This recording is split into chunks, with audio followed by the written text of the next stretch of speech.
Hello friends, जय Shri Krishna. Unique tips episode number 1 માં આપનું હાર્દિક સ્વાગત છે। નવરાત્રી દરમિયાન ખેલૈયાઓને રમવા માટે ખૂબ જ અગત્યની હેલ્થ ટિપ્સ નંબર 1, ગરબા રમવા દરમિયાન પરસેવો વધારે આવે છે, આથી દિવસ દરમિયાન 12 થી 15 ગ્લાસ પાણી જરૂરથી પીવું। ટિપ્સ નંબર 2, જો તમે રોજ ગરબા રમવા જઈ રહ્યા છો તો તમારા ભોજનમાંથી 300 થી 400 કેલરી મળે તે રીતે ડાયટ પ્લાન કરો। ટિપ્સ નંબર 3, સવારમાં નરણા કોઠે હુંફાળા પાણીમાં લીંબુનો રસ ઉમેરીને તેમાં 5 ચમચી મધ ઉમેરીને ચોક્કસ પીવો।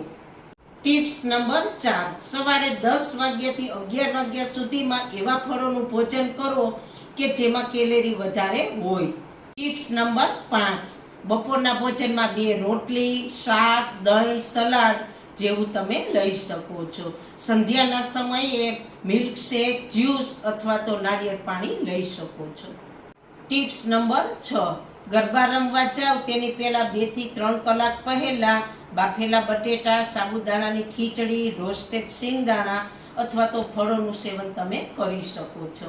ટિપ્સ નંબર 7, ગરબા રમતા હો ત્યારે પણ તમે દર અડધી કલાકે લીંબુ પાણી અથવા ગ્લુકોઝ પાણી પીતા રહો, જેના લીધે તમને નબળાઈનો અનુભવ નહીં થાય। ટિપ્સ નંબર 8, રાત્રે સૂતા પહેલા 1 ગ્લાસ દૂધ પણ ચોક્કસથી પીવો। તો મિત્રો, સ્વાસ્થ્ય ઉપયોગી માહિતી તમને કેવી લાગી? જો સારી લાગી હોય તો દરેકને શેર કરીને જણાવજો અને વસંત કિચનને સબસ્ક્રાઇબ કરજો, જેથી કરીને યુનિક ટિપ્સ એપિસોડના નવા વિડીયો તમને મળતા રહે। ફરી મળીશું એક નવા જ એપિસોડ સાથે। જય શ્રી કૃષ્ણ।